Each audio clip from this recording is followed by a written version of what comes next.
Lechi lach to a land that I will show you. Lech lecha to a place you do not know. At this point, I'd like to introduce the Wizard of Oz, because this is our 81st episode, 81. No, you're not that old, Julia, but Julia's the wizard. Take it away. I'm going to mute everyone first. Okay, ladies and gentlemen, welcome all. I have to say that I'm so excited and I'm so surprised. I mean, this is the only way I can put it, to have 137 participants right now, because as I told you, frankly, I would keep cleaning. And the fact that you're with us just proves that you love Israel and you're interested in Acco, which is an amazing destination indeed, as I will try to prove now. And I'm also very excited about our next meeting, about our next two events. Okay, so I will introduce them now, and then I will repeat in the end of the presentation. So the first event will take place Tuesday, and this is a presentation by Professor Ben Yosef, and he will be talking about his recent excavations in Timna Park, which is down south near Eilat, and he will focus on how was the legend born about the copper mines of King Solomon, and he will be talking specifically about his last and very exciting find of a little piece of a fabric, but this fabric is colored with the purple color, the argaman color, which is the royal and the priesthood color, well, it is just amazing, and you have to listen to Professor Ben Yosef to understand how special it is. And it will also connect us to Passover. So this is Tuesday, Professor Ben Yosef. And then Thursday, we have another tour with myself. And this tour is rather special because we will be going to the desert. I mean, we will be hiking. My family and a group of friends, we start hiking tomorrow. And we will be hiking for 4 days. Okay, that's in reality. The presentation will take about 40 minutes, don't worry. But that hike will take us to Mount Karkom. Now, I don't think you ever heard of Mount Karkom, but this is what the presentation is all about.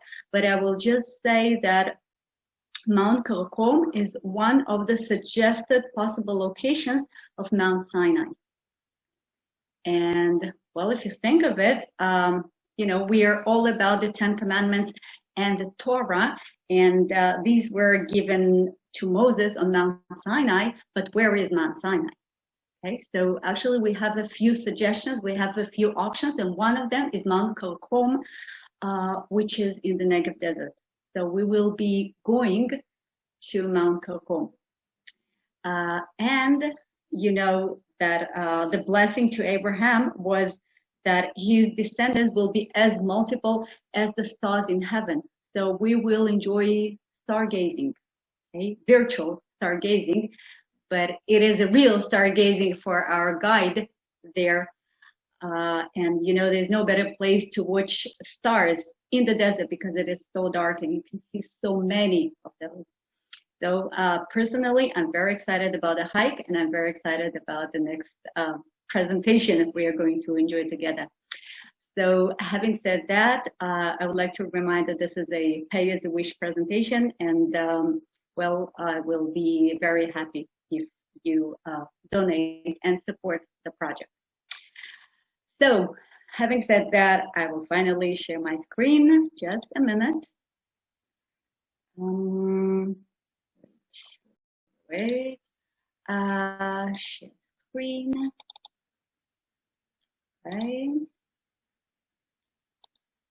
Okay. Ilana. Okay, I can see you. This is awesome. Okay, so welcome to Acco, and I will try to, to show you the most beautiful, the most special places, and yet there is more to it. Okay, and it is so much better in reality. So I'm looking forward to touring the place with you. So we will be visiting the port, and a restaurant. You know, some people remember, all they remember from Acco is the grilled fish, which is great indeed. I'm vegetarian, but for others, this is amazing. And the Nightholds, of course, and the synagogue. And we will be walking and talking around the city. And of course, we will be visiting the Underground Prisoners Museum. So this is just, you know, a quote from Lawrence Oliphant. Just to say one word about the gentleman. Lawrence Oliphant was a Christian Scottish Zionist, and his employee, his secretary, wrote the Hatikva, the Israeli anthem.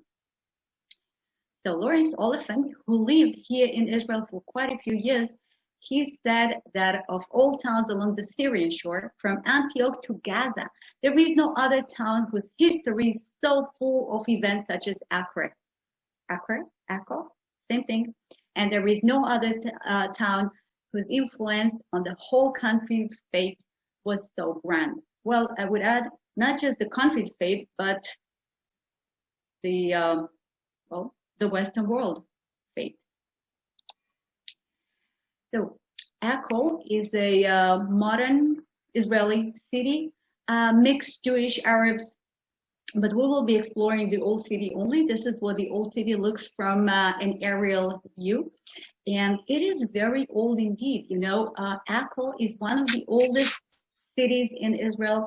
It is approximately as old as Jerusalem, and we are talking about some 4,000 years of history. Okay, 4,000 years in a row. People found this place attractive. Actually, they moved a little bit from one side to the other. So to be honest, this is old Acco. You see, this is the map of old Acco as we know it today. You can see the walls. For just a sec, I will do the annotation. Okay. You can see the walls here. In a minute, we will be driving into the walls and we will be parking right next to the Nightholds. But just to mention that this old city is old indeed, but not real ancient. What I mean, that the city moved here only during the Hasmonean period, which means that old Acco is here for, well, let's say 22 centuries. Okay, that's not that much, while the ancient part of Acco is located about a mile east from here, but that's not that important. By the way, Jerusalem has the same phenomenon. So what we're gonna do, we will be driving, you see this road here, okay, I hope you can see it. This is Weitzman Street. We will be driving down Weitzman Street. We will be crossing the walls and crossing the moat. We will be parking our car, well, better to say our 4 buses, okay? 4 buses according to the number of participants now. We will be parking our buses here and we will start walking from here and we will find our way down here, down south, all the way to the port. All right, that's the plan. It will not take that long. I mean, it will take us the whole presentation, but if you start walking from the parking lot all the way down here and to the port, that would take you about 10 minutes, which means that old Acco is even smaller than Jerusalem, which is very impressive. And then we will get back on the bus and we will drive another maybe 5 minutes to the new city to visit the special synagogue. Right, so now we're crossing the moat. As you can see, the moat is very useful. This moat and these walls were originally built by the Crusaders and then renewed by the Muslim rulers of Acco. But today, you know, we don't really need walls, we don't really need moats. And so instead of having an empty moat, let's use it as a parking lot on the left side. And let's use it as a soccer field on the right side. See, this is very convenient, okay, just perfect. So we are crossing the moats and crossing the walls. And here we are, now we are standing on the wall, okay? We're standing right on the wall. We are facing west. And what we can see here is the parking lot. We're gonna park just to the right, okay? Because this is for private cars and, you know, we need the bus parking. And right in front of us, you can see a mosque, okay? We will be talking a little bit about that mosque. This is the biggest mosque in Israel. This is, in Acco, but it also used to be the biggest mosque in Israel before 1967, before the mosques of the Temple Mount became in Israel. So now here we have a mosque, okay? And then here we have a little grayish dome, which belongs to the Shazaliya, which is the center of Sufi monks, okay? This is a sort of a spiritual denomination. Let's say that Sufi are, for Islam, are similar to Kabbalists in Judaism. Okay, this is a very special, very, very interesting center. Okay, we will ignore this for a while. And we will be walking through the market of the old city. We will be next to this church. This is the Church of Terra Santa, a Catholic church. And then eventually we will come to this pillar here. Okay, this is a clock tower. And the clock tower is right next to the fort. All right, okay.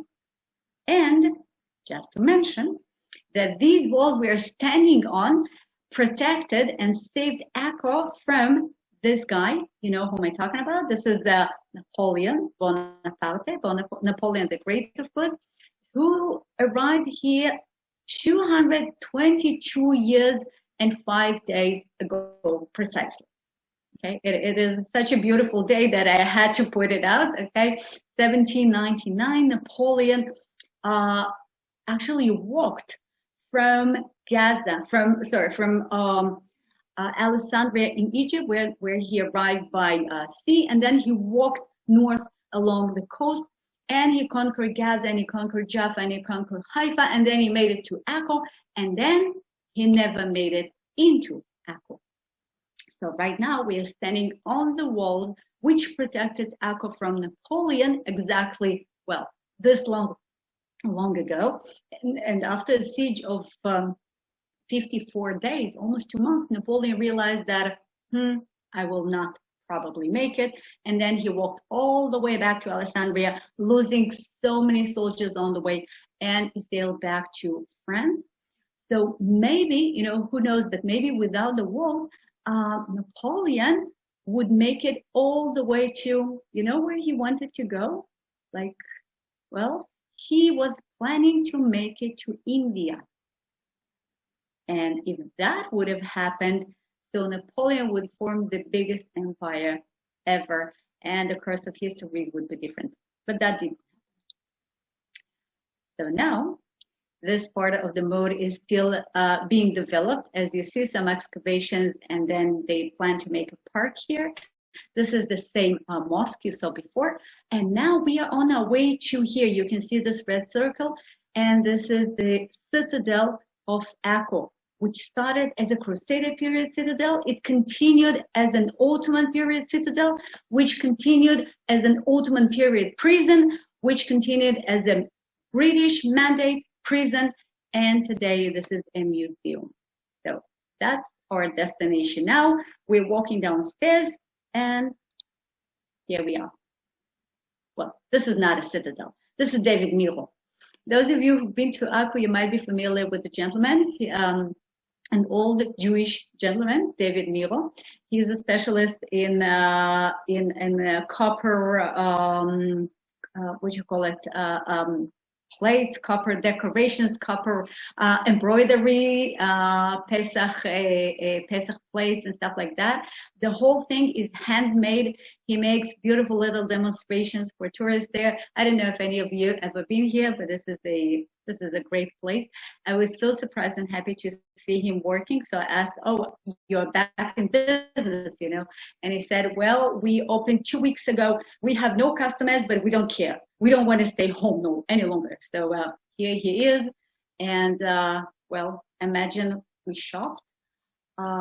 And now we are in a beautiful garden, okay, right around the corner from David Nero shop. And this is a beautiful garden which was originally planted in the Ottoman period, because remember that citadel we're going to, that was also the municipality of Acco in the late Ottoman period. So they had a beautiful garden. These are ficus trees. There is a little fountain behind me. It is just awesome. And on my right-hand side, this is Ido, my husband. Noah was too busy. For the newcomers, I will just mention that Noam is my son, and he's employed as a videographer and, generally speaking, a computer supporter and spiritual supporter for myself. And we also enjoy traveling together. But since Noah was too busy, so Ido, and this is my husband, joined me, and we had a beautiful day in Acco the day before yesterday. Yeah, look, you see this grass lawn?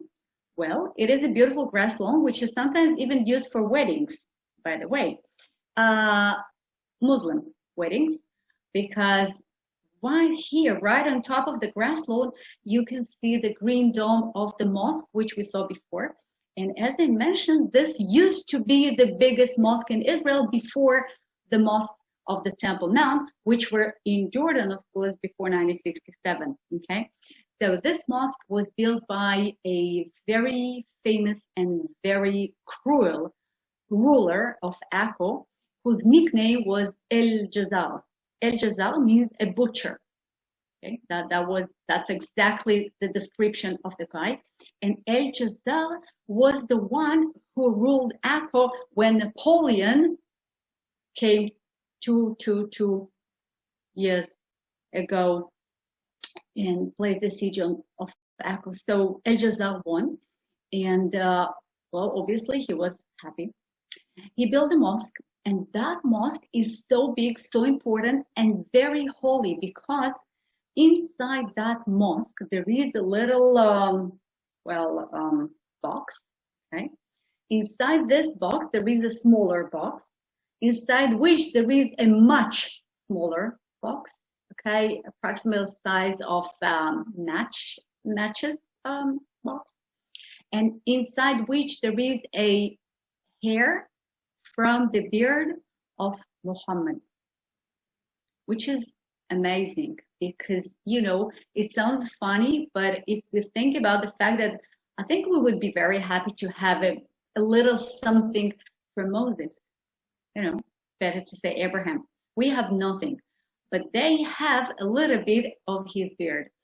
So this is the sacred object of the mosque, and twice a year for the Muslim high holidays, they take it outside, and then there is a whole procession around the old city, which is entirely populated by Muslims, and that procession is celebrating and following this box. This is like a madman house at the time. It's better to avoid Acco. So we will just look at this mosque, which is beautiful inside. You can actually visit it if you wish. And then we will cross the grass lawn and enter the Nightholds. This is what it's called. The Nightholds, all of them have to do with one group of Crusaders. The Crusaders, the Christian Catholic, who conquered Jerusalem and later the entire land of Israel and parts of Jordan, parts of Syria, parts of Lebanon, parts of Turkey, okay, starting from 1099. Among the Crusaders, there were different fractions, different orders, and one of the orders is the one who owned the amazing citadel we are going to visit, and that order owned this fortress, which is located, well, just a bit south of the Sea of Galilee. You see how perfect it is. You see how square. This is the best example of Crusader architecture, and these are the seals, and this what they were wearing. Okay, metal shields, about 50 kilos each, and the 8th station of the Via Dolorosa belongs to their descendants, and this is where the first hospital, which belonged to them, used to be, and this is the Malta cross, which is their cross, and we are talking about the Hospitallers. As you can guess, if they're called Hospitallers, they're probably responsible for hospitals, okay? And that's indeed true. So their headquarters were right here. And now, once again, this is my husband. And we are entering this amazing half underground citadel, which looks today almost, it was restored and fixed and everything, but it looks almost as it looked when the last crusader left Acco back in 1291. So now we are entering the main hall, the biggest hall of the Crusaders. And, well, a few more photos, you will see how big it is. Okay. And here we see something which is called an archaeological window.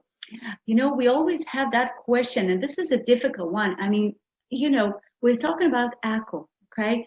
It has a history of 4,000 years. In this area of the old city, the history of about 22 centuries, all right? You start excavating, okay? So, obviously, in order to see what is down below, you have to remove something which is up there, right? Those of you who participated in archaeological excavations, and I know that that's quite a few of you. So, when you excavate, you have to remove a layer, and then remove a layer, and then etc. So at some point, the archaeologists have to decide which layer they want to leave, which layer they want you, the visitors, to see. Okay, and sometimes this is a tough question. So in this area of the Crusader Citadel, the Hospital Citadel, the answer was rather simple. I mean, the Citadel is amazing. It's unique. It's one of its kind. It is unique enough to make Acco a UNESCO Heritage Site because of the Citadel. But in the same time, we are in the state of Israel. Okay, this is something to keep in mind. And the reason why I'm mentioning it is because we are a Jewish state. And the Crusaders were, they were non-Jewish, right? Well, they were Catholics. They were not just Catholic Christians, but they also committed horrible crimes. They erased, they assassinated entire communities in Europe as they were progressing towards the land of Israel. And therefore, for us as Jews here, we don't want so much to glorify them. And on top of that, Acco also has a Jewish history. It has an ancient Jewish history and, less ancient Jewish history, which we will see later. And so the decision was made, okay? This is the floor. The floor we are walking on is almost exactly the level of the Crusader period floor. But in the same time, we have here that archaeological window. And down here, you see these walls, you see these structures. There's also a fresco found. And this is the Hasmonean period. This is the very beginning of Acco at this location. So we're standing here, we're talking about the Crusaders, but we remember that this is Acco, which belonged to the Hasmoneans for a while. So I think this is a good solution to the dilemma. This is the ceiling. This is a real original ceiling, which is approximately 15 feet high. On top of that, okay, on top of that ceiling, we will see it later, but on top of here, we have this citadel from the Ottoman period, which became later a British prison, meaning that the Crusaders built it so well. But it was not just because they built it so well. Wait a minute. Well, here, these are little booths, little shops, which sell all sorts of beautiful things to tourists. As you can see right now, they are not functioning because, as you can see, there are no tourists. But I really hope that soon enough, people will be back and they will start shopping again. We have some balistra stones here, which were used by the Crusaders against their enemies, the Muslims. And, well, this is something I want you to look at. You see, this is a pillar. This is one of the pillars which support the ceiling. And that pillar is covered with, metal shield, okay, sort of a metal box from all sides. And that's because, remember El Jazar, the butcher, the one who fought against Napoleon? So when he became the ruler of Acco in the end of the 18th century, he found Acco full of half-ruined Crusader period structures. And he did not like it. No, he could either fix the whole thing or remove the whole thing, but both were too difficult, too complicated, too pricey. And therefore, he found a third way, and that was taking a few hundred of camels, okay? And these camels started walking back and forth to the beach and to the Napoleon Hill, something which is called Napoleon Hill, the original location of Acco. But anyhow, the camels were walking from here to the beach, and they came back bringing piles of sand. And after a few months of walking back and forth, they brought enough sand to fill the whole thing, okay? You have to imagine that this entire huge hole and others similar size, well, full of sand. And so when the excavations began in the 60s, well, they began in the 20s, but then actually the big excavation started in the 60s, and they still excavate. They had to remove tons and tons of sand from the structure. And then the structure started to collapse. And so in order to prevent these pillars from collapse, they protected them with a metal shield, which also a little bit resemble the Crusaders, were protected by metal shields. And this is how the structure was actually saved for us to enjoy. So another look, now you can see these metal shields I was talking about. And this part of the structure, you see we have concrete pillars and we have concrete ceiling. And that's because this part of the structure collapsed before they realized that as the excavations progress, they have to build these metal protection bars. So it collapsed, it was restored, and now we can walk straight forward into the next series of halls, which are called the northern halls, which we'll do later. Right now, we will take another route, and this is that's this one. Okay, now I would like you to listen to the sound. This is the sound which is placed by I don't know, the old Acco authority which runs the place.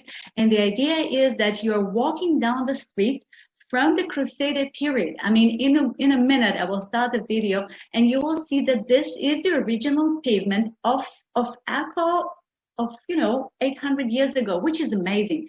And well, these are modern paintings, of course, which help your imagination, and they also play sound of a market. So enjoy walking down the street of a Crusader city.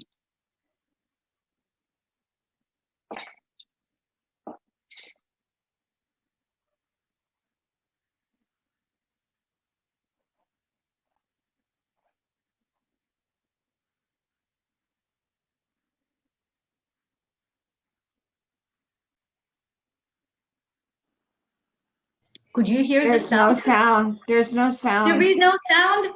No. Oh, so I did not. Oh, so that means that I did not. Wait a minute, okay? Sorry. Wait. What should I do? You just reconnect it, but make sure to click those two. The share. Yeah. Right. But now I'm not. So go to share screen. Oh, wait. Oh, okay. Now I did something totally wrong. Okay, shift. Okay, right. Okay, shift down. Yes, yeah. You're right, Ilana. Sorry, I forgot. Okay. We'll try again. Okay, because I like the sound. So let's try again. That's good.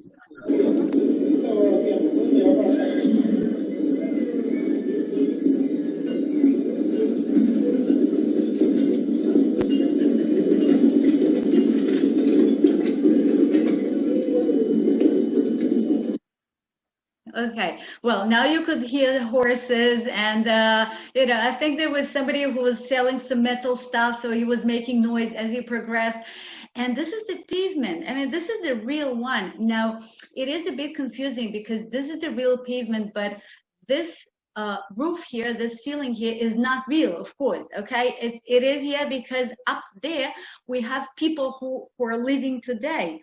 So as you look at this photo, you have to imagine that you're walking down the street and this is the real wall of one of the houses, and above you, you can see the blue sky, or maybe the dark sky with stars, whatever, but okay, you are down the street. And okay, and now this is another video which you can see on the original wall, and again you should listen to the sound. We are participating in a funeral procession of the Crusader castle, and then we don't know who exactly passed away, but this is one of the fighters, monks of the Hospitallers order. Okay, so here we are, we join the funeral procession.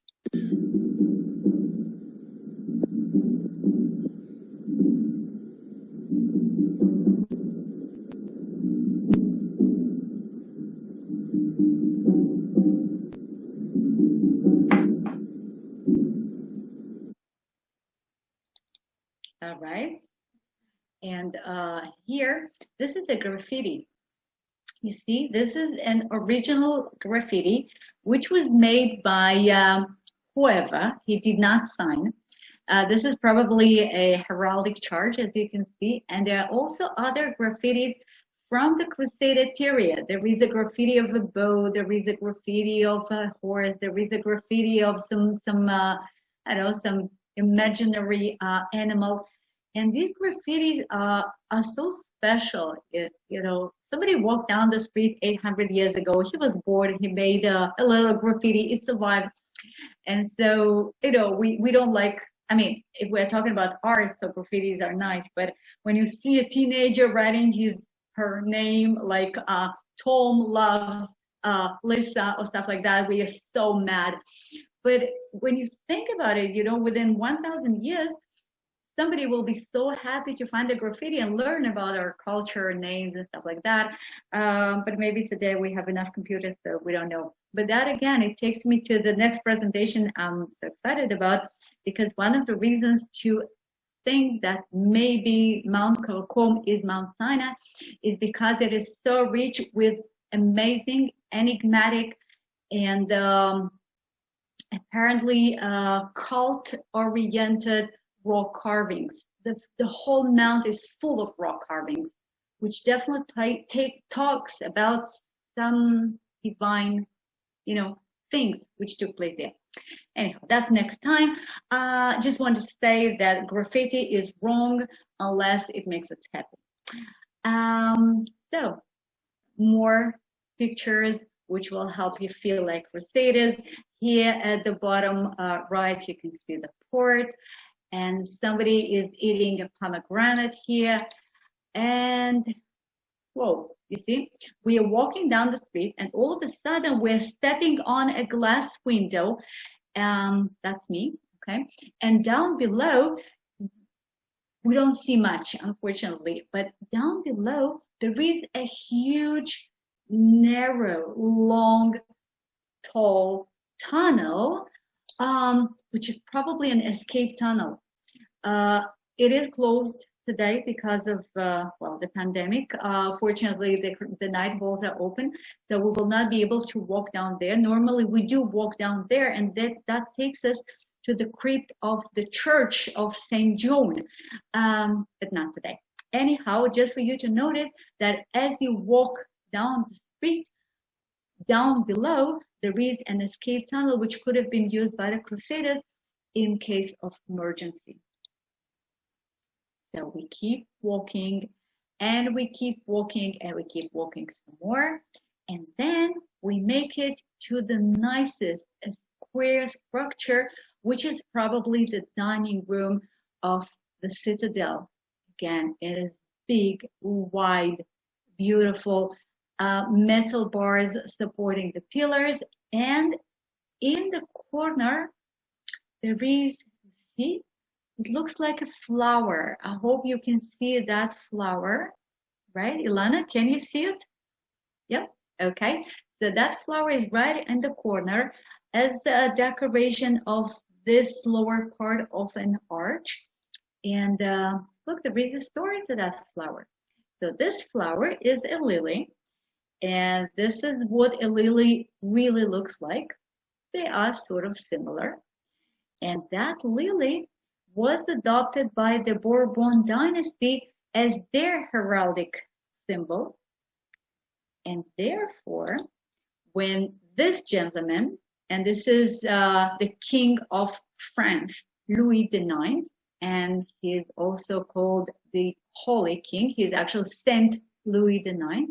He was the leader, he was the commander of the Seventh Crusade, because the Crusaders made it to Jerusalem back in 1099. As I told you, this is the beginning of the Crusader era. But soon afterwards, they realized that, Jerusalem is the holiest, it's the most important, but this is not enough. I mean, you cannot make a living only in Jerusalem. And therefore, they started conquering things.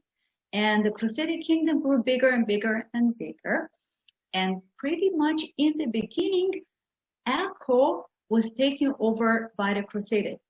But the first Crusader king, his name was Baldwin I, he could not make it into Acco because Acco was already well protected by walls. So he needed some help, and he asked for support. He asked Genova, Italian city of Genova, because they had the greatest, the strongest fleet of the time. So Genova said, yes, okay, but there is a price. There is always a but. There is always a price, like in Israeli politics. So anyhow, Genova said, well, we're gonna help you, but we want to be granted 1/3 of Acco when it will be conquered, all right? So they wanted 1/3 of Acco, and they wanted to be able not to pay taxes and customs as they were using the port. And Acco was so important because of the port, because for millennia, the port of Acco was the best protected, the most modern, ancient, effective port of the Holy Land. Basically, the Holy Land, the land of Israel, depend upon the port of Acco. That was the connection. That was the cord which connected the land of Israel to Europe. And well, Baldwin I, the king of the Crusaders, he had no choice. He said, well, okay, if you help me to get Acco, you will get 1/3. And guess what? They conquered Acco. They got 1/3. A few years later, the Crusader kingdom wanted to grow bigger, and the king of the Crusaders needed help to take over Tyre. Tyre, today's Lebanon. Back then, he wanted to make it part of the Crusader kingdom. So he asked Venice to help. And guess what? Venice said yes, but there is a price. The price was 1/3 of Acco and the possibility to use the port without paying taxes. And that's exactly what happened. And later, another help was needed, and another 1/3 of Acco went, this time, to Pisa in Italy. Same time, Acco grew bigger and bigger, and the bottom line was that Acco was the most European, the most diverse, the most shopping-oriented and European connections-oriented city in the land of Israel and in the Crusader kingdom. And then Saladin, the leader, the commander of the Muslim forces, came over here and kicked the Crusaders away. But then Richard Lionheart came over here some 5 years later, and he reestablished the Crusader kingdom. Okay, this is the second Crusader kingdom. Don't worry, we're almost done with historical lessons, but this is something we need to understand. Richard Lionheart re-established the Crusader kingdom, but he could not make it to Jerusalem. And therefore, the second Crusader kingdom did exist, but Jerusalem could not be its capital. So they needed another capital. Which city would they choose? Of course, Acco. And so starting from the very end of the 12th century, Acco became the capital of the Crusader kingdom, and it became the most beautiful, the most developed, the richest of all, the glorious Acco. But this guy, back to him, St. Louis IX, he was not happy. He was the king of France, but he was a devoted Catholic, and he wanted Jerusalem back. He wanted Jerusalem with the tomb of Jesus be the capital of the Crusader kingdom. And so he tried and tried and tried again, and he made it to Acco. By the way, eventually he passed away during one of the crusades he was leading, but he made it to Acco, and he contributed to the glory and the size of the citadel here. And probably this is when this lily of his dynasty was added here. See, we have so much history in one little flower. Now we are about to finish our tour of the Nightholds. We are standing now in a different part of it, the northern part of the Nightholds. And now we take a look at the ceiling. Okay, the ceiling is plastered. The whole thing was plastered. And here you see there's a little opening here. See? Okay. That opening here, it's not actually an opening. It used to be an opening. Now it's just a little part which was not covered by this modern plaster. And that's because this is the trace of an attempt of the Jewish freedom fighters to escape from prison. The prison is right on top of us.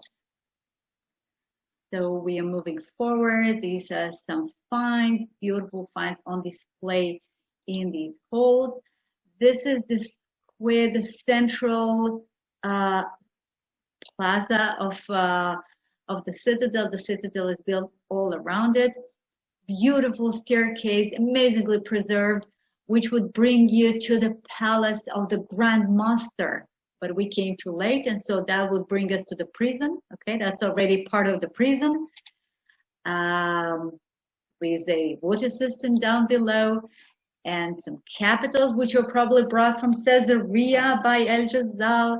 And here we have, well, okay, I'm moving forward because we're running out of time. Oh, this is something we must visit, okay? Crusader latrines. So let's go.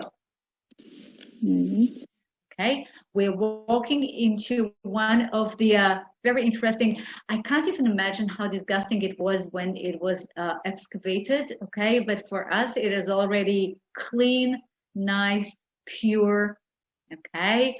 We take a look to the left, and here it is. You see, this is the bathroom. I mean, you are sitting here, and whatever you do goes into these openings, and down there, there's a huge hole which used to be full of, you know, and it was thoroughly excavated because it is very important for the archaeologists, because if you excavate the, well, poop, so you can tell what people ate, what kind of diseases they had, what kind of germs they had. This is an amazing field, okay? Whole field.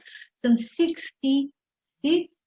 There are 2 floors, okay? You are sitting here, somebody else is sitting right on top of you. Yeah, this is pretty amazing. And, okay, that's what it looks like.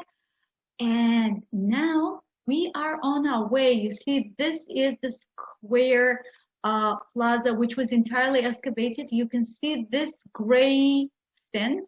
Can you see it? I hope you can see it. Annotation again. And this is the gray fence, which prevents you from falling down, because now when you visit the museum, which is dedicated to the underground prisoners, you are walking at this level. When the prisoners were there, before this was excavated during the 60s, the whole thing was full of sand, okay? This is me. This, how high the sand used to be, that's about 10 meters, okay? So 30 feet of sand. Yeah, the excavations will be continued. You see, this is another part of the citadel which is not excavated yet. The escape tunnel, which is closed to the public. And now let's focus on the prison. You see that this is a very special location. This is the cell where Baha'u'llah was imprisoned. Baha'u'llah is the founder of the Baha'i faith. Thanks to him, we have this beautiful Baha'i gardens in Haifa and the beautiful Baha'i gardens in Acco. So he was the prisoner in that particular cell during the Ottoman period. Okay, so today, this particular part of the prison, which is a museum, is a holy place for the Baha'i. All right, so up here, this is the holy cell of Baha'u'llah. While down here, this is non-holy but very important and respectful. This is the cell where Ze'ev Jabotinsky was imprisoned back in 1920. Okay? Ze'ev Jabotinsky, one of the greatest Zionistic leaders, was imprisoned right here. While inside here, and we cannot see it from here, but inside here, this is the most horrible part of the museum. And this is where the gallows were. So inside the museum, unfortunately, the museum is closed to the public now, so I could not actually visit it. These are photos from the internet, but that's what it looks like. And well, now this is the cell of Jabotinsky we saw before, and this is the cell of Baha'u'llah. All right, and here, this is where 9 Jews were assassinated. Of course, that was not just political prison, and Jews and Muslims and political prisoners and criminals alike were imprisoned here, along with some illegal immigrants and some volunteers from overseas who helped and supported the Ma'apilim, the illegal immigrants, just before the declaration of the independence. And this is where we usually stand still for a few minutes and we sing Hatikva. We will not do that, but I think this is the right thing to do. So as soon as the mandate was over, this place was closed. For a short while, it became a hospital, and now it is a museum dedicated to the underground fighters, freedom fighters. An amazing, daring break was undertaken in May 4th, if I'm not mistaken, 1947, when a few dozens of Jews and a few hundreds of Arabs managed to escape. And that's after smuggling. And it the whole, we need another presentation for that, but they managed to smuggle explosives into the prison. They made a hole in the wall. They jumped down there. They jumped to the roof of a Hammam. Hammam is a Turkish bath, and most escaped and some did not. We will walk into a little beautiful museum. These are photos made by Yosef Poslavsky. And well, Ilana, the lower photo is dedicated to you, of course, a little girl with a little cat. It's adorable. And an old lady holding a puppy, a doll, and an old man thinking about, I don't know, I just love these photos. There are dozens of photos in this museum. I chose 3. And we will be visiting the Hammam. This is the Hammam. This is the Turkish bath, which is not functioning again. It became a museum. And you see, this is the roof. This is the roof on top of which the prisoners who just escaped from the prison landed after jumping from this big hole made in the wall of the prison. It's a really nice display, helps you to imagine what a Turkish bath looks like, but it's a bit too long, and so we skip it. All right. And then we can get some sweets here and get some, I don't know, some local fabric. And this is where we will have maybe hummus, maybe shawarma, right next to the entrance to the mosque, the same mosque of El Jazar I've mentioned before. And we will be walking down the street. That's the market. As you can see, the market is full of people, unlike the museum, which is quite sad, you know. So this is the market. We are on our way to the port. This is knafe. Okay, this is the most famous, the best. Ilana, I can see that you know it. Sweet, typically Arabic and Druze. Dairy, very sweet. Some honey on top. It's warm. It's well, you have to taste it. Okay, usually when we walk down the street.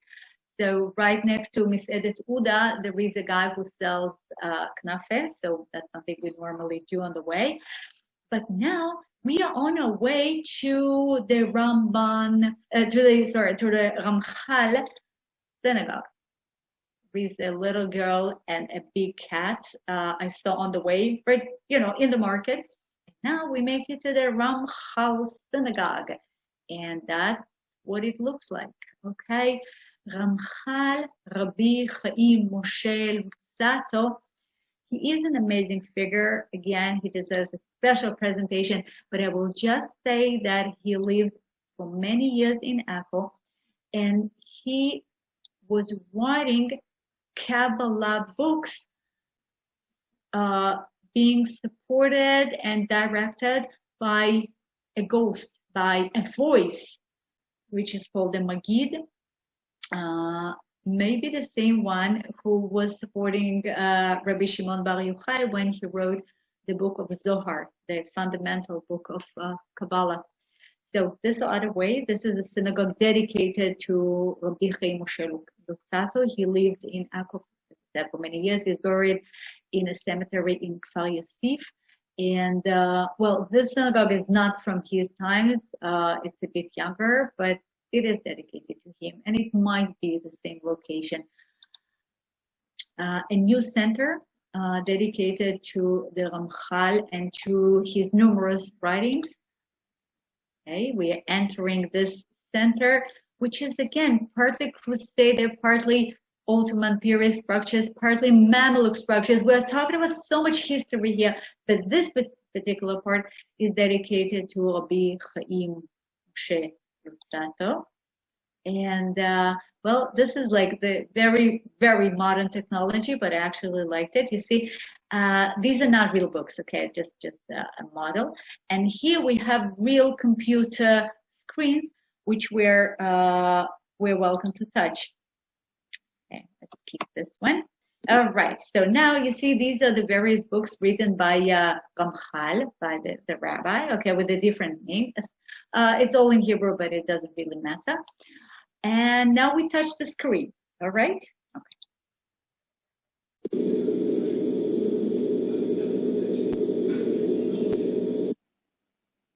Okay, so now one of his books, the one we choose, is open, and the pages are moving. And as soon as you find a page you like, okay, now you want to take a better look at the page. So all you need to do is to touch it, and then you get a magnifying glass, all right? And then the magnifying glass moves along the pages, and then you can actually read it. And you can do it as long as you want, and you can think, isn't it great? I mean, very technological. And back to the streets of the market. Okay, we are leaving the synagogue. We have another cat eating pita. There is another cat driving a tractor. Okay, this is how they collect the garbage in Acco. And this is how they collect the garbage in the old city of Jerusalem, because, you know, nothing else could drive down such a narrow road. So these are just two cats and just a painting on the wall. And now we are going to the port. That's about time. All right, we almost made it to the port. Hummus, please. The clock tower, right here. This clock tower looks more or less like the clock tower in Old Jaffa, if you remember this one, and that's because we were built in the same time by the same Ottoman Sultan. Plenty of people down the road. I mean, you can't even imagine what a mess it is and how much noise they're making. And that's right next to this structure, which used to be a khan, you know, like a traveler's hotel in the Crusader period and in the Ottoman period. And then Hilton offered to rent the building, to renovate it, to make it into a Hilton hotel, which would have been amazing. And then there was the but, how much money that will be. And eventually the municipality of Acco said, no, this is not enough money. And so we have no Hilton in Acco, and we do have a structure which is about to fall off because nobody maintains it, which is such a pity. And we're about to climb upstairs now to this wall. Right behind that wall, there is the sea and the port. And here you see there is an elevated platform which is used to bring supplies to the restaurant, which is located up here. And this truck is down here because, you want to take the supplies carefully to the top, but then the garbage can be thrown down directly into the truck. And this is exactly what we saw, like bags and bags of garbage flying down to the truck. That was so strange. And here we are. And this is the structure you see behind me. This is my favorite spot in Acco because this photo is taken from that restaurant on top of the walls, which is called Duniana. Highly recommended. So we are sitting upstairs and these guys are sitting downstairs in a different restaurant, and all of them have fried fish and salad and hummus and whatever. And these are the walls which protect Acco starting from, at least 9th century AD, and then in the times of the Crusaders. The sea is quite rough, as you can see, and the visibility is almost zero. I mean, normally we can see Haifa so well. Now we can hardly see something here, but you will believe me that across the bay, this is where Mount Carmel is, and Haifa is on top of it. And when the weather is nicer and the sea is not so rough, local teenagers jump from the top of this wall directly into the sea, despite the rocks which are down there. It is really frightening. It is quite dangerous because you have to know where to land. And so for the locals, it's like, if you want to prove that you are a man, so then you have to jump from the wall, and they do it over and over again. It's spectacular. But this is too cold and too rough even for them. And here's the port. That port used to be the main port of the land of Israel for centuries, as I told you, and today just a small fisherman port and some small boats, for tourists. These structures belong to modern Acco, but the port is beautiful, and it is here to stay. So, see, Dubai Market, it's right next to the port. This did not exist before we had the peace accord with the Emirates. It was added lately, so that means that the locals were Arabs. They are very excited about the Emirates. This is a good place to have coffee. And finally, I want us to drive 5 minutes, not more than that, to a very special synagogue, which is called Or HaTorah. Or HaTorah means the light of Torah, of course. And this synagogue was established years ago by this gentleman. He already passed away. His name is Zion Badash. I met him so many times. He passed away about six and a half years ago, maybe. He immigrated from Libya. And when he came to Israel, being a young Ole, he was told that in the ancient synagogues in Israel, there are mosaics. Now, I just placed 2 examples of mosaics from Byzantine period synagogues. This is rather surprising. We always say that we should not have any images and we should not have any icons and any, the second commandment, right? According to Judaism, you're not supposed to have things like that in a synagogue. And here we are, okay? Another topic to another presentation, but so many ancient synagogues in Israel have mosaics with people, animals, and even pagan gods, okay? This is Helios, for instance, the god of the sun in Greek mythology. So Zion Badash was fascinated by these mosaics, and he decided that he will establish a synagogue which will have a mosaic floor. You know, first mosaic floor of a synagogue in modern times. So it took him a few years before he actually had the donations, and then he contacted a kibbutz Eilon, which is on the Lebanese border, and they made the first mosaic for him, and it was actually successful. So then he had more donations, so he added another mosaic, and then he had more donations, and then he added another, and then it became an attraction. And people started coming to the synagogue to see the mosaics, and people started, donating. The bottom line is that this synagogue today is mosaic floor to ceiling, okay? These are just a few of the mosaics which cover the floor, the wall, and the ceilings of the synagogue. Now, some of the motifs are ancient, and some of them are brand new. So, for instance, here you can see the symbols of the tribe, and here you can see the zodiac signs, and here you can see the Madaba map depicting Jerusalem. This is a map which is found in a church in Jordan, for instance. And here we have Kever Rachel, the tomb of Rachel, which is right between Jerusalem and Bethlehem. And we have the two spies carrying the vine, okay, that biblical story. And here we have some coins, and we have Jerusalem, you name it. I mean, it's all over the place, and we have different things starting from the Old Testament into modern Zionism and IDF, and it's really, like, I would not say that the mosaic is very high quality, okay? I've seen better mosaics, but the idea and the diversity and how unique it is amazing.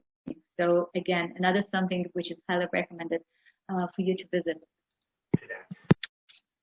And that's it. Thank you very much for joining me.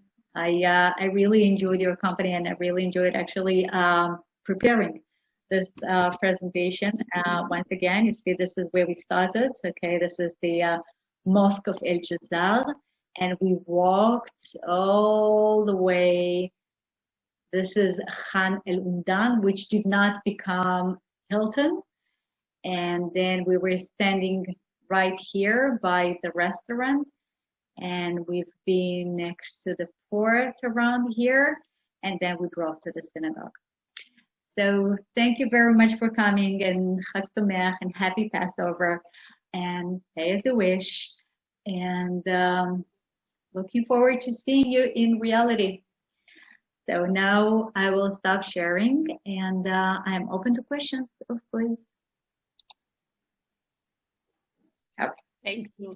So wonderful. Julie, wonderful. Thank you so much. Great. You're a great tour guide. Thank you. Can I ask Great, questions? thank you. I know there are questions in the chat, and also Linny has raised her hand. Okay. So, Julia, if you want to, I don't know if we want to ask Linny first or read in the chat first. Okay. I don't see the raised hand.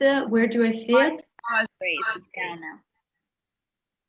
Very Let's just answer in the chat then. Mm-hmm.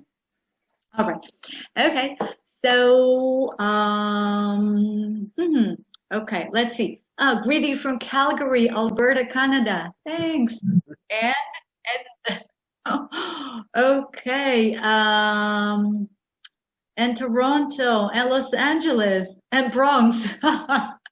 Welcome, everyone. Philadelphia. Wow. And we have Ottawa. Is this Acco? Yes. This is Acco, and it says it. Answer her. She's okay. All right. Okay. I try to answer as I can, Julia. I try to answer the ones I know the answers to, so that you don't have to. Thank you. I didn't know. Okay. Okay. Well, Clarice wrote, I would love to go back to Israel. Sure. Well, wouldn't you? Yeah, I mean, I'm here, so I don't miss it so much. It will be great to reconnect with you when you're here. Definitely. Why do only Muslims live there? Well, just historically, we meaning Israelis, Jews and Arabs, we tend not to mix. I mean, we don't form too small a community because of different languages, because of different religions and attitude and culture and politics, of course. So you will not find a small community which has Jews and Arabs alike. It's either this or that.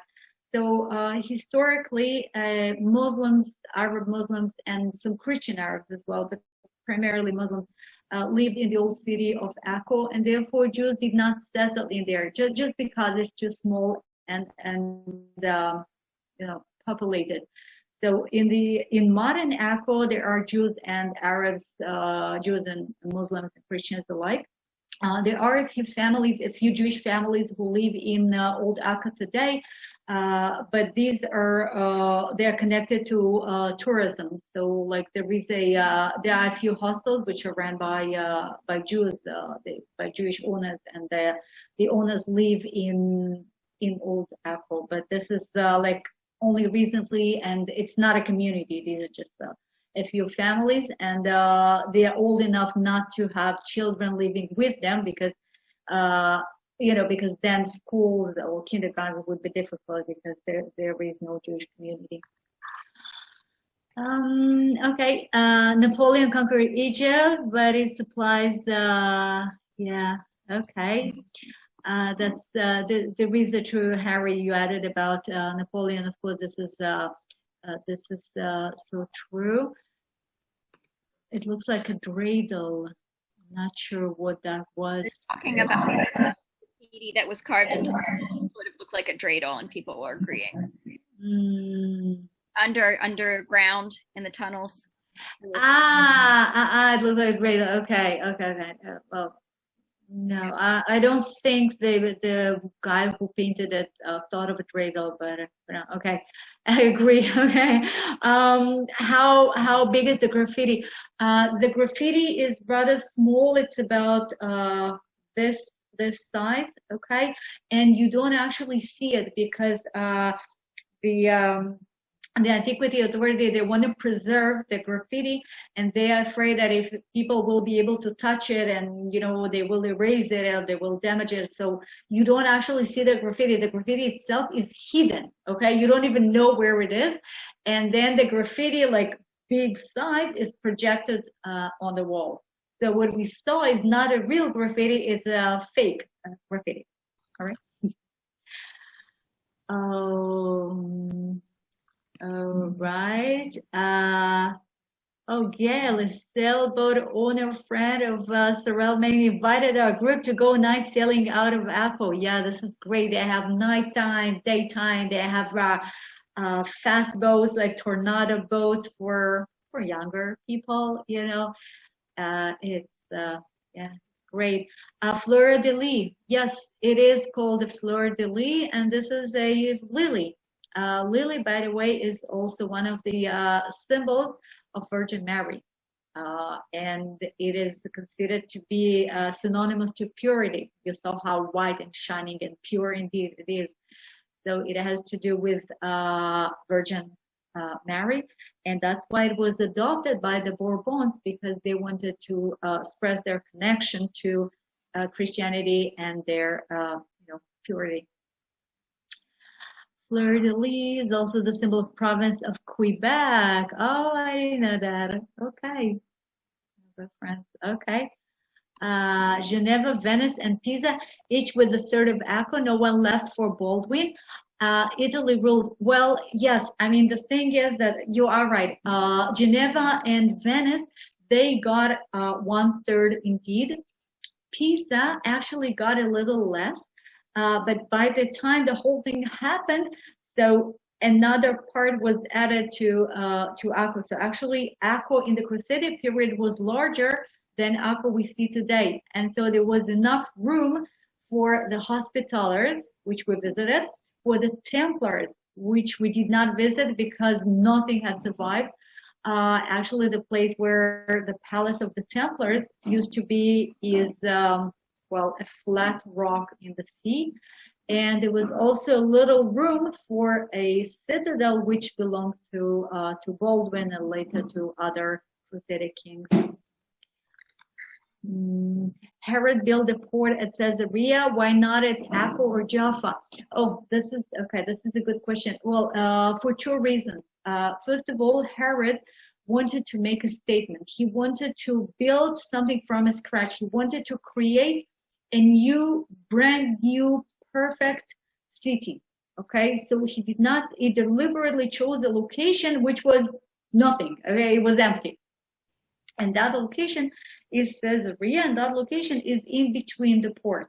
Okay, now the port in Jaffa did exist already, but the port in Jaffa was much worse than the port in Acco, because in Jaffa there is no natural bay, there is no natural protected area, protected from winds and waves, and so Jaffa is a very bad port. It was very bad forever, and big ships could not enter the port. They had to park, away from the beach, and then smaller boats would bring the goods and the people to the mainland. So the Jaffa port existed, but it was no good. And Acco at Herod's times did not belong to Herod. Okay, it was not part of his kingdom, and so, well, there was a port, but it was not his. Do we know what was found in the latrines? The food diseases and DNA. Well, yes, we do know. There is a whole study about it. I can't tell what they found. I mean, I know that they know which germs they had, and I know what they ate. I mean, not me. It's the other way around. I know that the scholars examined, the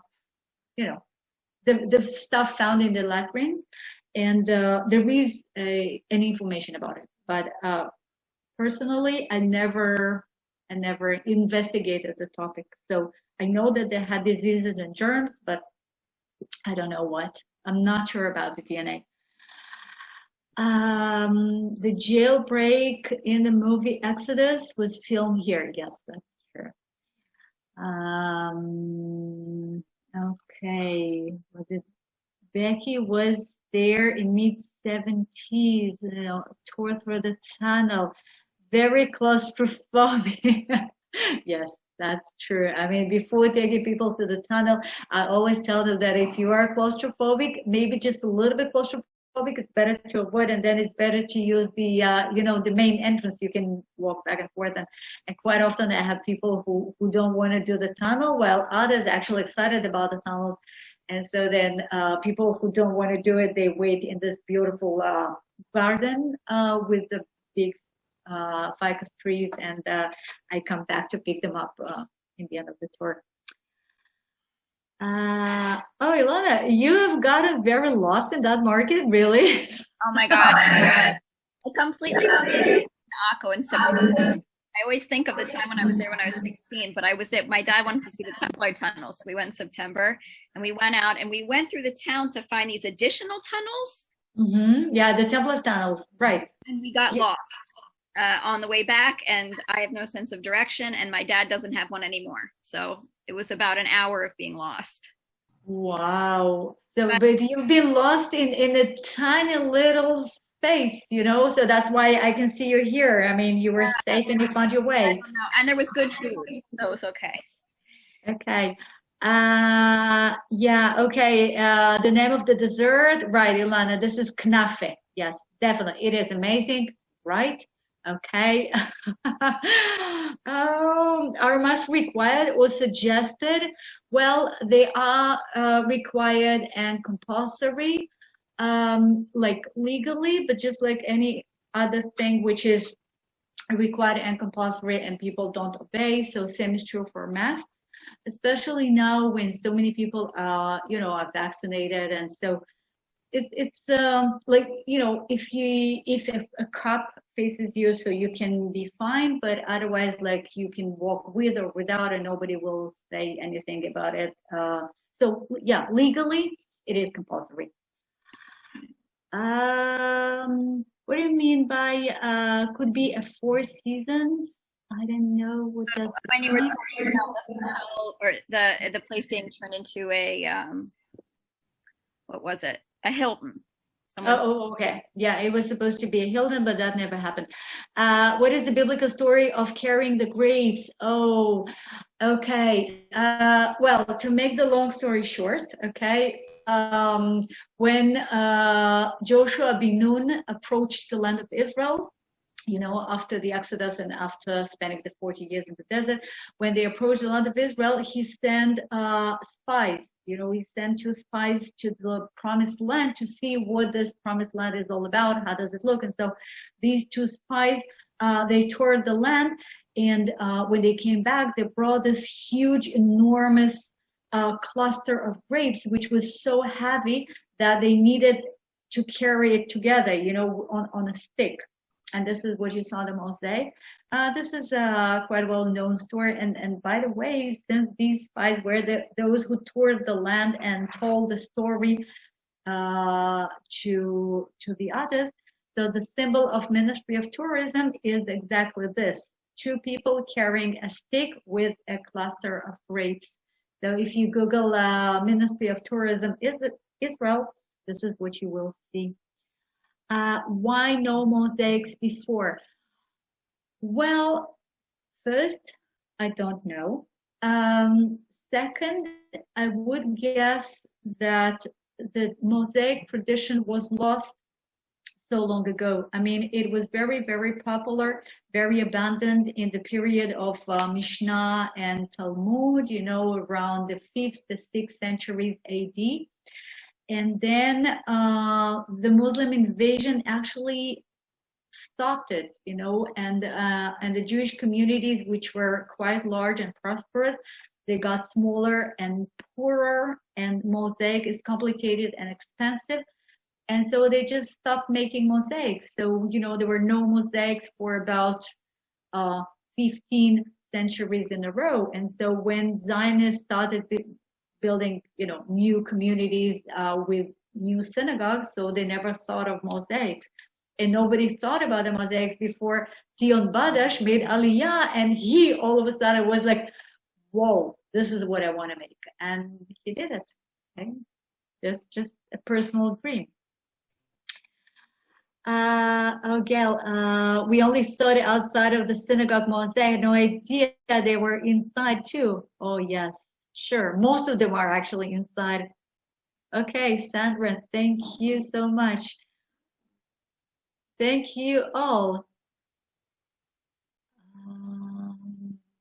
Yeah. All right, I think, is there a Turkish bath in Israel? All right. Well, we used to have quite a few Turkish, Ina, this is your question. We used to have quite a few Turkish baths, like public Turkish baths in Israel. But somehow, little by little, again, you know, it's a question of, fashion. So now it's not fashion anymore. So there are some fancy hotels, and I know that a few like very fancy and expensive bed and breakfast, they have Turkish baths, private Turkish baths for their guests. I'm not sure, maybe some hotels will you know, allow people just to pay for use of that, but we don't have public Turkish baths any longer. The one in Acco used to be an operating one till late 50s, and then, you know, it was closed, and then after a while it became a museum.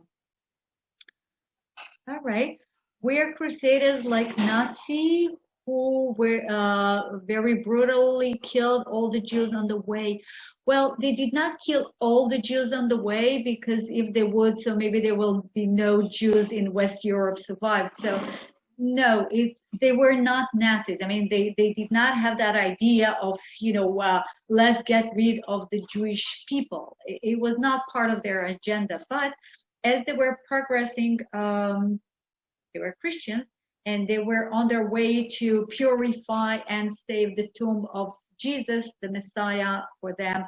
And obviously, Jews are the ones who are responsible for the crucifixion of Jesus because, and therefore, they were brutal, and they killed many Jews. And actually, there are 2 Jewish communities which ceased to exist as a result of the Crusades.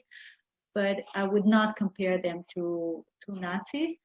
And more so when they finally made it to the land of Israel and created a Crusader kingdom, they did nothing against the Jews. I mean, again, there was a battle. They conquered Jerusalem. They basically killed whoever was in Jerusalem fighting against them.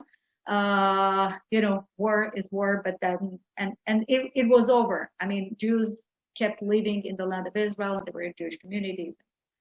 Okay, so I would not blame them in being Nazis.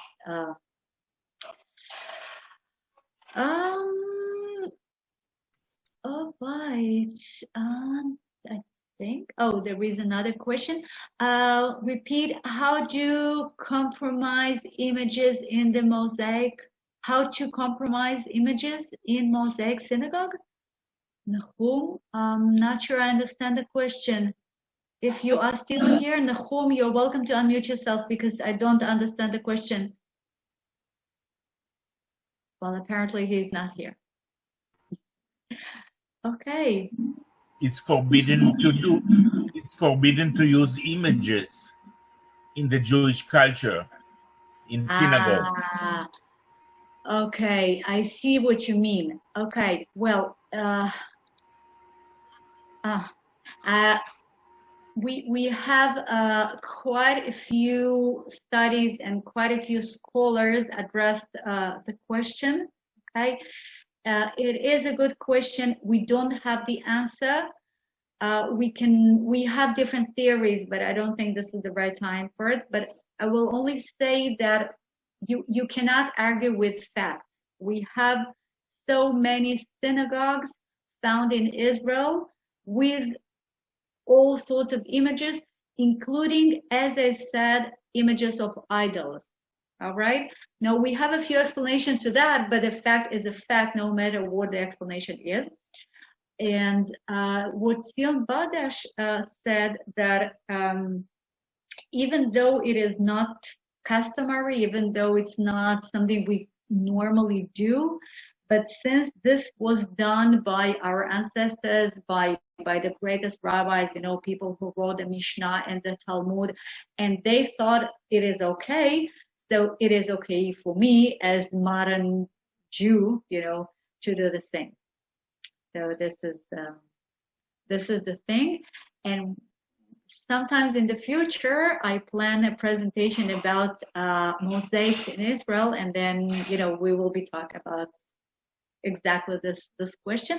And again, we don't know the answer because no rabbi from that ancient time ever addressed the question. So we have a few theories, and then we can suggest other theories, and maybe somebody here will be right. There's no way to know. Tov, well, thank you for your questions. Thank you for being here. Thank you, Julia. That was wonderful. We had a huge turnout. At one point, we had 180 sign-ons. Right, and that's despite Passover cleaning. But but actually, I expected. I did not expect that many, but I did expect people to come despite Passover, because Acco is indeed a jewel of. It is a fascinating place. I think it was an avoidance of Passover cleaning that we had. It's a credible excuse. Nobody will argue with the excuse. And everybody who is new to us is welcome to join us any Tuesday or Thursday at roughly 2 o'clock Eastern time. Going forward, this program will continue on through June. And Julia has a whole bunch of things lined up every month 4 weeks. Yeah, actually, yeah, if you'd like, I mean, we don't have that many people left, but for those who are still here, I have a list, Steve. I will, Steve and Ilana, I will send it to you, like written down carefully, you know, soon. Today? But Today? maybe even today. If not, then tomorrow I will send you the whole thing. I'm still missing one presentation, the last presentation of April, but I will take care of it. But right now, okay, we have next week, as I said, we have a presentation by Professor Ben Yosef, okay, about the fans in Timna, and then we have the hike to Mount Karkom in the Negev and stargazing. All right, that's next week. By the way, the hike and the stars are April 1st, okay? But it's no joke, okay? It's gonna be like, this is the plan, okay? No, nothing to laugh about. Okay, so April 1st. And then we have Rabbi Museum, which I expect to be fascinating. Okay. Rabbi Museum, it is a virtual tour led by their staff, so I don't know who the guide will be, but they're all like amazing professionals, and this one will be in a different time, but we will talk about it later. So Rabbi Museum, and then we have a special presentation for Yom HaShoah. We will have it's not a presentation, sorry, it's a virtual tour of the museum in Kibbutz Lochomei HaGetaot, the Ghetto Fighters Museum. And this tour will be focused on, well, obviously the ghetto fighters, but especially on the role of women in the ghetto, in partisan fighting, in the whole history of, you know, the Holocaust and what you call it? No, when you defend yourself, there is a better word for that, resistance, okay? The role of women in the Jewish resistance during Great the whole... topic. Yeah, great topic. Yeah. I would suggest if you get a chance, maybe you can sneak in some scorpion hunting at night on your tour. I should remember the scorpion hunting. Okay, I'll try to make this as well. Okay, for next week. Okay, so we were at the special Yom HaShoah, the Ghetto Fighters Museum, and then we have another special presentation about a Jewish community called Mishmar HaYarden, which fought against the Syrian invasion during the Independence War, and this is the special for the Fallen Soldiers Memorial Day, and they managed to stop the Syrians from progressing too fast, and then IDF was, you know, had time to prepare itself, but the community was ruined, and it does not exist any longer. And the presentation will be made by one of my former students, by the way, who is a descendant of this community. I believe it will be a very interesting presentation, you know, told by somebody, well, he's too young, he was not there in 48, but he actually lives that story of his family. And then we have a special virtual tour of around the Knesset. It's around the Knesset because the Knesset is still closed to the public, but we will be visiting the surroundings of the Knesset and talk about what is inside the Knesset and the Supreme Court and the whole, you know, the capital of Israel. This is for the Independence Day. And then we will have a presentation about Chagall, Marc Chagall, and his windows, the windows in Hadassah and Karem. Okay, and then we have a special Easter presentation. We will be following the footsteps of Jesus in Jerusalem on Easter. Okay, it will be after Catholic Easter. That will be just before the Orthodox Easter, and we will be talking about some very special and interesting for the Christian, Catholic, Christian, Orthodox. The whole thing will be Jesus in Jerusalem, all right? And then we have the last presentation of the month, which I don't know what it is yet. And then there is Lag BaOmer, which is Thursday, so there will be nothing. April 29 is your day off. okay? Because this is when we make a fire, and I won't find anybody to make a solid presentation on this date, so we have a day off for Lag BaOmer. Okay, these are the plans, and you will get it. Julia, even if you're later in the month, if you can send us the details, I can get them up on that website before the deadline. Yeah, today. Oh, you need. I think that people don't understand the coup that Julia pulled off to have the archaeologists who had the Timna find. That's a recent find. This didn't happen 10 years ago. This happened a few months ago.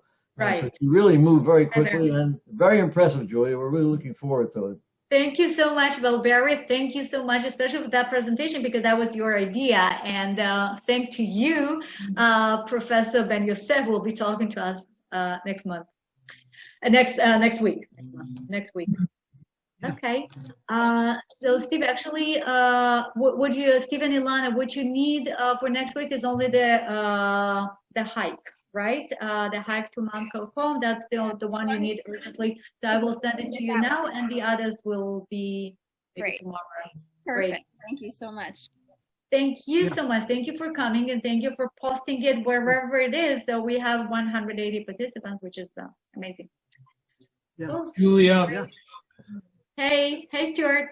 hi. I try to play Jewish geography as we go sometimes to learn more and more, but I couldn't find the spelling correctly of Mount Cajon.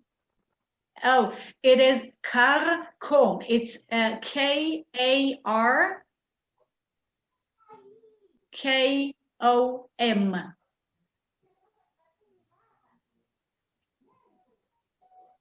Karkom. Thank you. You're welcome. Good luck. Okay, great. Well, thank you again. Chag Sameach v'Kasher. If you want it to be kosher, otherwise just Sameach. And thank you, Wendy. Thank you all, guys. Happy Passover. Happy Pesach. Happy Pesach. Bye, Julia. Bye. Chag Sameach. Bye, Pamela. Chag Sameach. Laila Tov. Laila Tov, everybody. Laila Say, Tov, I Julia. have a question. Yeah. You're on Ilana? yes. Me? Yes. Somebody had a Oh, question. I want to tell you, Julie, I was in Acco. I have a receipt. I have in Acco in 207, and I bought the beautiful jewelry at Masika and Sons. Exactly. And now, is that what is those lilies? If you see it, I don't know. I can see. I see. No. These are not lilies. This is not lilies. This is just a a flower, some sort of a flower. And Masika's store is right at the exit from this underground escape tunnel, which is now closed to the public. So when you use the escape tunnel, you make it to Masika. And Masika, there are actually two good shops in Acco. One is Masika, which is closed because of the tunnel. And the other one is David Miro. And this is the one I showed you in the beginning. Miro. Yeah, Miro. You remember this one, Steve? I think we've been there together. I know. I had to mute you because I think there's a cell phone on, or someone's cell phone was on, and Julia's voice was doubling itself. We think this was purchased in Acco. Really? Not really. Yes. Well, could be. It's a Kiddush cup. It's like Yes. from that movie. What is it called? Indiana Jones. Right, yeah. It's a Kiddush Indiana Jones cup. Doesn't it? Someone agree with me. Yeah, definitely. With me. It's got nice features to it. We love Acco, but this is Carol's favorite port, which is the Jaffa port. That's Carol's pastel. Okay. Well, it is more actually Jaffa port is more romantic. It is more peaceful and quiet, while the port in Acco is like a mess. Okay, like so many people walking, shouting, eating, right? I can understand why Carol prefers it. definitely. Jan, Chag Pesach Sameach, written in Hebrew. Chag Sameach to you. Back, yeah. Thank you. Wow, you study Hebrew so fast. I don't know if that's you or Google Translate, but it's perfect. Google? Okay, guys, we're going to lose an hour's sleep tonight because we will, we will switch to summertime. So thank you all again. I enjoyed Acco with you. I hope to enjoy it again. And Laila Tov. Laila Thank Tov. you, Julia. Much Bye, again. Julia. Bye. Laila Tov. Bye.